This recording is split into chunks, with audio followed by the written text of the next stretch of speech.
almost afur ta'eera waggaa afur ta'eera erga guddisuun eegalle jechuudha. Kanaaf haaluma rakkisaa keessadha kan turame. Siila ammayyuu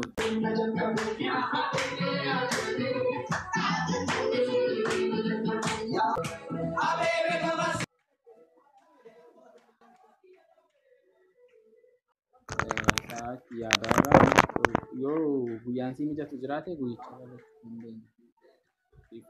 rakkoon hin jiru guyyaa isinii mijatu bikkatti mana keessanitti illee ta'u hin dhufa jechuudha waa dubbachuu ijoollee tunni dhaloota kana walitti qabdee dhaloota kana keessa namoota jechuun dhaloonni kun yoo barate waan guddaa irra gahuu danda'a. Namni akkanumatti ilaaltu tokko bika guddaa boru warra ijoollee nu fayyaddu ijoollee Oromiyaa fayyaddudha ijoollee biyya fayyaddudha. Kanaafuu dhaloota kana qarqaaruun akka of qarqaarreetti fudhachuun nurra jiraata. Dhaloota waan gaarii irratti guddisuuf waan gaarii irratti jajjabeessuun bareedaadha isiniif garee. Kanaafuu jajjabeessaa guyyaa websaayitii keessan eebbisiistan teelegiraamii kiyya ni qabda waan ta'eef teekstiin haala bareedaadhaan gaggeessina. Ammayyuu abbii jechuun amma sarvaayiviin godhu isinii galeera.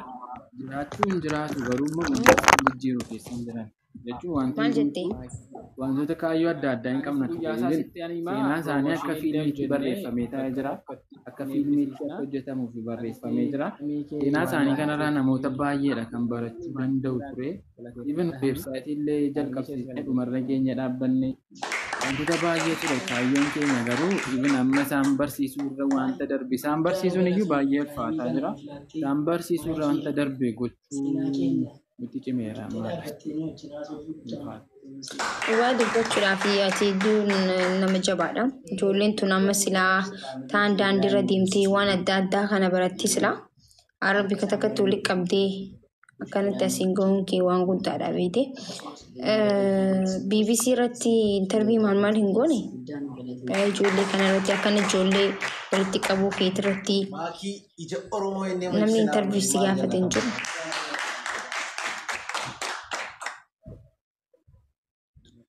Rakkoon jiru gammadaa qabaadhee isin gargaaru baadhulee qarshii 20 isin galcha garuu. Miidiyaan lama nu gaafatanii turan garuu tokkoffaa baasiisaa dhufanii akka isaan dhufan ture. Saayinsiin ammoo ijoolleen kun kan tiraanspoortii kaffalatanii deemaa turuu fi waan itti hin jiraatan hin qaban turanii. Miidiyaa biraa irratti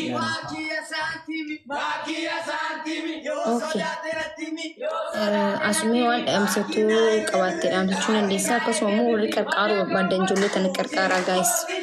Ijoolleen tuni akka inni dubbatutti maatiin nuyi nama ijoollee Oromooti. Maatiin numa waan ta'eef waan dandeessanii qarqaaraani. Mee waan dabarfattee jiraate dabarfadhu. Akkaawuntii teekstii naa godhi keessaa jiraatan immoo qarqaaraa achi dhaqaate akkaawuntii irraa fudhadhaa gaayis.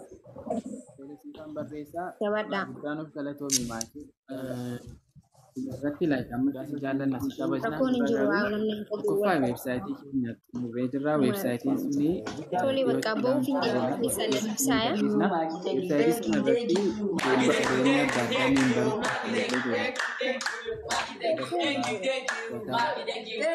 kaffaltii mana barumsaa bakka tireeningii isaanii kana akkaataa itti uumamaa ijoollee namoonni immoo waan isaan ittiin hojjetan kaameeraa waan akka yuutuubii hojjechuuf akkasumas immoo mana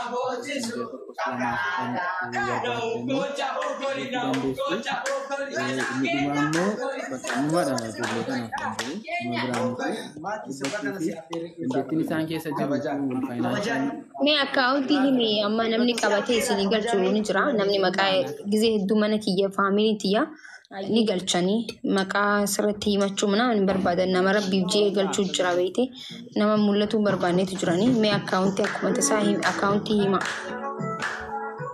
kan rabbi laaffisee isinii galchanii.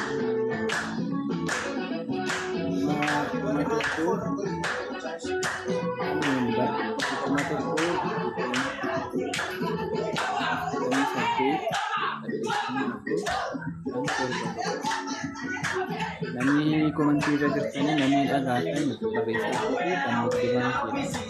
Inni tokko 26 28 torba kana irratti deeggaruu hin dandeessu. Kanaaf yoo maatii nama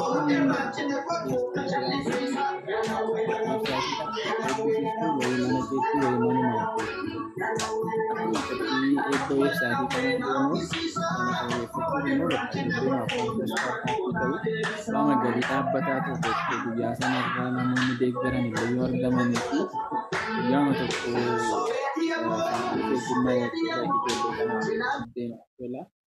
si'a takkaaf maali kan dhiiseeyyuun ture irra akka diingataama ijoolleen laayifii gallaadha malee waan akkasii akka naasaamnee fi ofii koofis waadaa galeen ture maafi bakka si'a 2-3 mokorree hin milkoofne kanaaf jechuun nuti toluu didee dhiisne garuu immoo ijoolleen kun boorbolee haala kanaan deemnaan baay'ee rakkisaatti tolgati ta'ee fi hanga dandeenyetti maateeriyaalii isaaniitti hojjetanii borborolee galii argachuu danda'an yoo goonee fi ijoollee bakka guddaa geessuu dandeessudha ta'ee fi wanta akkasii irratti guyyaa masii mijatee.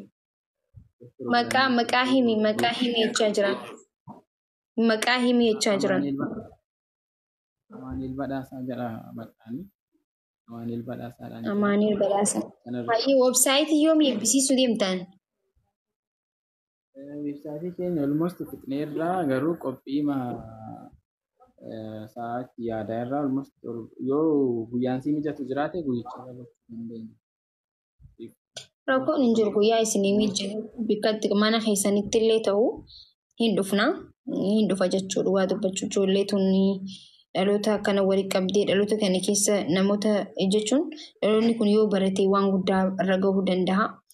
Namni akkanumatti ilaaltu tokko bika guddaa boru warra ijoollee nu fayyaddu ijoollee Oromiyaa fayyadduudha ijoollee biyya fayyadduudha. Kanaafuu dhaloota kana qarqaaruun akka of qarqaarreetti fudhachuun nurra jiraata. Dhaloota waan gaarii irratti guddisuuf waan gaarii irratti jajjabeessuun bareedaadha isiniif garee. Kanaafuu jajjabeessaa guyyaa websaayitii keessan eebbisiistan immoo yaa teelegiraamii kiyya ni qabda waan ta'eef teekstii naaf godhi. Tolee haala bareedaadhaan gaggeessina. Anis ammarraa ba'uuf hin deema. Maal jettee? Anis guyyaa isaa sitti animaa piroomooshinii illee hojjennee bakka tokkotti ni eebbisiisna. Atis tamii kee waan laattee fi maatii biraa galateeffadhaanii faamilii ishees galateeffadhaanii.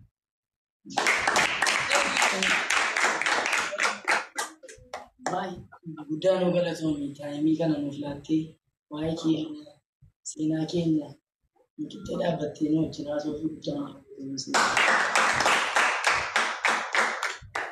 rakkina keenya jiraachisa. Faamilii kee biraan nu geessisuu keetti akka isaan baran gochuu keetti ushuraan itti dubbachuu keetti akkasumas illee nu jaallachuu keetti nu gorsuu keetti nu waggaafachuu keetti guddaa nu galatoomii.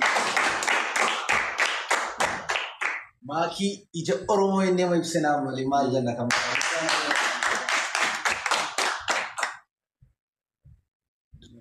rakkoon hin jiru. Anillee baqattuudha. Qabaadhee isin gargaaru baadhullee qarshii 20 isin galcha garuu.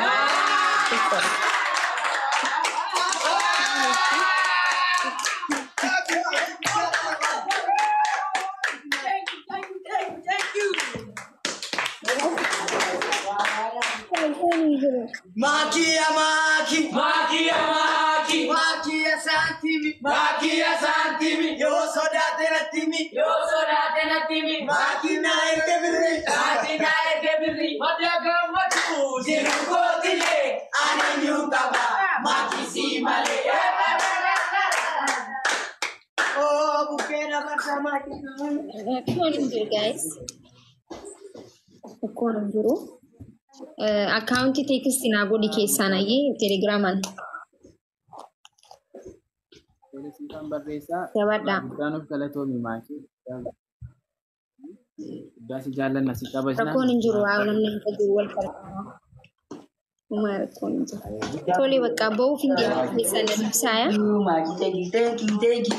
Maki, thank you, thank you, thank you. Maki, thank you, thank you, thank you. Maki, thank you, thank you, thank you. Maki, thank you, thank you, thank you. Maki, thank you, thank you, thank you. Maki, thank you, thank you, thank you. Maki, thank you, thank you, thank you. Maki, thank you, thank you. Gammachuun gammachiisa dhugaa dubbachuudhaaf. Dhugaa guddaan galateeffadhaa guddaan itti toleera. Bira dhaabbatu. Ayyaanni. Ayyaana ayyaanni Ayyaanu dhufe silbaara gata kan gurree nama boosisu kan gaada. Na ukocha ukoli na ukocha ukoli na Kenya ukoli Kenya. Maki sirba kana si affeeree keessaa nu beeman. Kabajaa. Kabajaa. Si affeerraa kabajaanii nu dhaggeeffatu. Ayyee. Siniin baasa guddaa.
Gastiin toora jiitti kan hojjete gastiin dhugaa.